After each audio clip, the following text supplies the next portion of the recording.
hora da nossa entrevista de hoje, nós vamos falar sobre a PEC, a proposta de emenda à Constituição, que quer pôr um fim no voto secreto da Casa da Assembleia Legislativa. Na Assembleia Legislativa aqui do Estado. Essa iniciativa traria mais transparência às decisões tomadas pelos parlamentares. A gente conversa agora sobre o assunto com o cientista político Luiz Antônio, também com o autor da proposta, que é o deputado estadual Marcelo Ramos.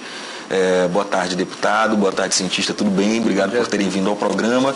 Aparentemente é uma ideia, é muito positiva essa ideia, né, deputado, de fazer com que o voto seja aberto, ou seja, a gente vai ver na televisão, a gente vai estar presente na Assembleia, vai ver o que o nosso deputado eleito, qual é a posição política dele. De qualquer forma, é uma prestação de contas. Exatamente, quer dizer, né? Como é que está sendo a expectativa em relação aos outros deputados? Eles são contra, são a favor? Sim, primeiro, você vai saber como o seu representante votou. Você vai publicar no jornal a lista no outro dia, sabendo quem votou a favor, quem votou contra de cada matéria. A deputada federal Jaqueline Roriz, filmada recebendo propina, acabou de ser absolvida com 265 votos na Câmara dos Deputados, secretos. Ninguém sabe. Depois disso, perde-se qualquer credibilidade. Nós não sabemos como votaram os 8 deputados federais do Estado do Amazonas. Não sabemos quem votou a favor, quem votou contra, quem votou a abstenção. E aí tem gente questionando isso, mas vale dizer aqui que o parlamentar é um homem público, eleito pelo povo, então suas decisões devem ser públicas. Eu quero confessar que em determinados momentos eu já me questionei se o voto para a eleição da mesa diretora, para vetos, não deveria ser secreto. E cheguei à convicção que não, Roberto, quando li o parágrafo único do artigo 1º da Constituição Federal, que diz que todo poder emana do povo e é exercido por intermédio dos seus representantes. Portanto, todos os nossos votos, absolutamente todos, não são dados por si mesmos, são votos dados em representação.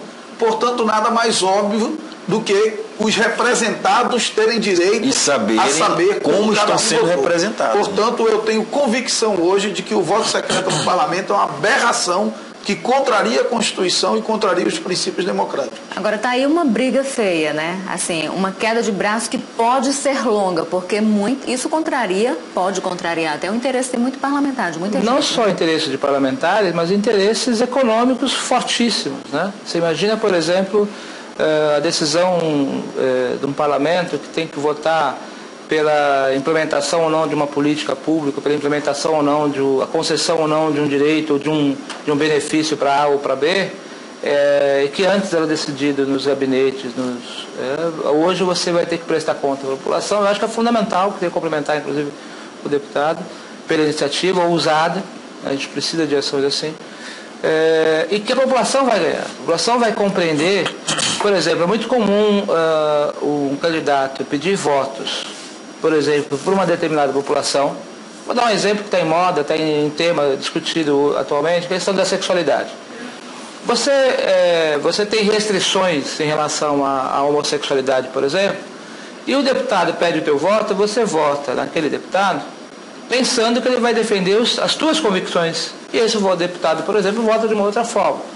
Isso te permitirá avaliar melhor o mandato desse deputado. Na próxima vez, não é o perfil do deputado que eu quero. Eu vou buscar o deputado. Então, vai ser importante que você vai corresponsabilizar a população também, porque a população tem um pouco aquela ideia, votei porque é amigo, votei porque é conhecido da igreja, porque é bonito. Porque é bonito, né? E depois você não assume a responsabilidade. Agora, eu concordo com o deputado Marcelo em relação aos limites do voto secreto.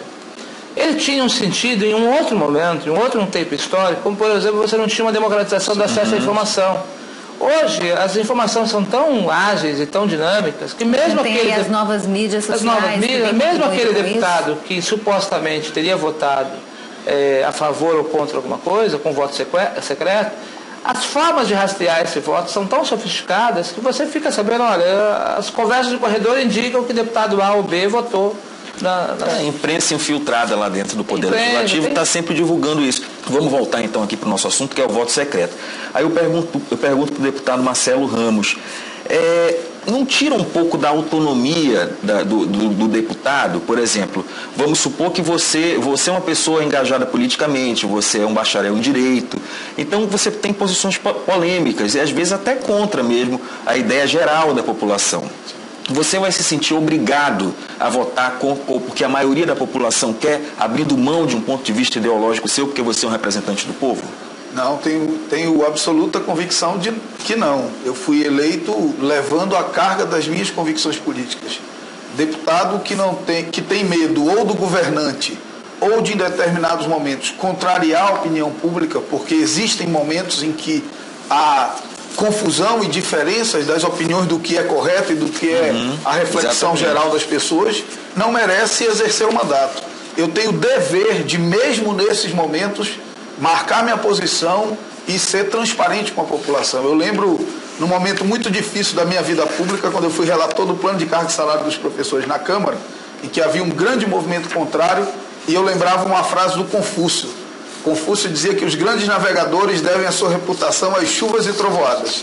Então, o navegador que só anda em mar tranquilo nunca vai ser grande navegador. Naquele momento, eu defendi minha convicção e a história provou que eu estava correto, tanto que hoje os professores reivindicam o enquadramento do plano, a sua progressão de carreira. Então, eu acho que quando você está do lado correto da justiça, mesmo nesses momentos de certa contrariedade com a opinião pública, o tempo cuida de curar essas feridas que possam existir. Tem um aspecto que é importante, que você, com o voto secreto, você não precisa fazer esforço nenhum.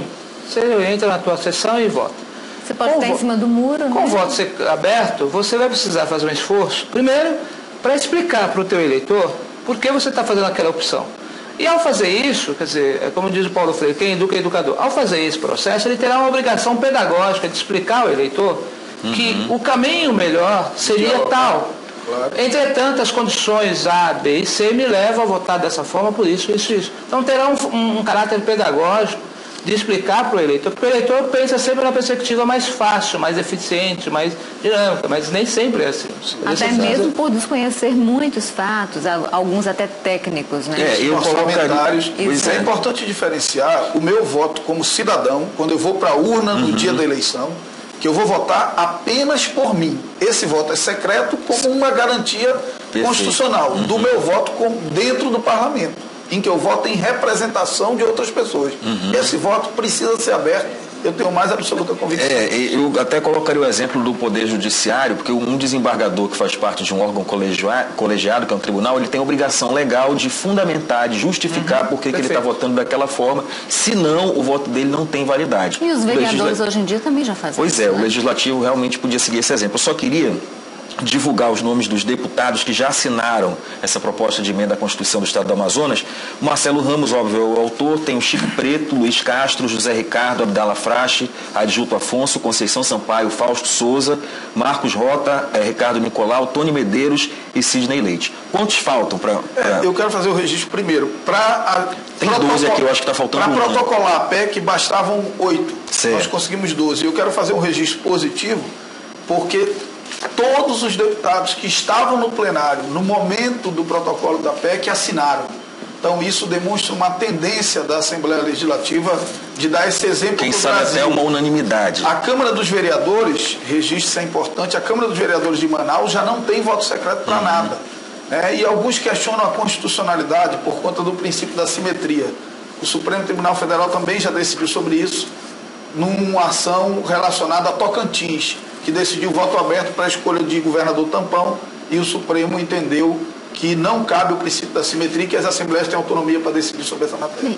Desde o início a gente abriu o programa fazendo uma pergunta com uma enquete, né, Roberto? O Ponto Crítico perguntou, você apoia essa iniciativa, né, da liberação, ou seja, do voto aberto, né? Quem é a favor do sim e do não? A gente fez essa pergunta, pediu para todo mundo participar, e olha só, quem é a favor do sim, eu pedi para ligar para o 2123-1081. Quem é contra o voto aberto, 2123-1082. Até agora, 88, quase 89%, você já está vendo aí na tela, ligaram dizendo que são a favor do voto aberto e contra o voto secreto. Olha só, 105 pessoas já ligaram para a gente e contra 13 que não concordam. Para você ver como o povo anseia isso, participar e mesmo exigir essa prestação de contas do que o seu parlamentar anda fazendo. Veja, dentro da casa. Congresso Nacional, por exemplo, quando tem um voto aberto, no dia seguinte a imprensa local cobra dos parlamentares daquele estado o teu voto. Ele vai ter que vir e prestar conta. Eu votei assim por tais razões, que podem ou não ser convincentes, mas o fato é que ele explica e presta contas. O caso, por exemplo, da Ruriz, da deputada fragada com corrupção, nós não podemos cobrar dos nossos parlamentares porque nós não sabemos como eles votaram. Nós esperamos que eles pudessem nos dizer. Claro que qualquer um que seja encostado na parede vai dizer que votou contra. Sim. Tá certo. Não tem como ser contestado. Agradece também a participação de você que ligou, que deu a sua opinião, que já vem aí engrossar a sua lista, né, das pessoas que querem muito isso. Um comentário em relação ao custo da Assembleia Itinerante. Eu queria lembrar que assim, o Amazonas, ele contém, do ponto de vista do teu tamanho, o Nordeste inteiro. Você pega todos os estados do Nordeste, coloca dentro do estado do Amazonas e ainda sobra espaço. E as nossas distâncias são hercúleas, são enormes. Então, assim, o valor gasto pela Assembleia precisa ser relativizado. Primeiro, por conta disso. Segundo, é a tua efetividade. Quer dizer, é uma região emblemática, com um tráfico de drogas acentuado na região. Então, se os parlamentares puderem traduzir essa viagem em uma compreensão melhor sobre a região, esse dinheiro terá sido muito bem empregado, né? Muito empregado. Bom, quem já foi a Tabatinga sabe quanto custa uma passagem aérea para lá, de R$ 1.500 a R$ 2.000 dentro do estado do Amazonas. Então, realmente barato aqui não vai ser nunca, né? Exatamente.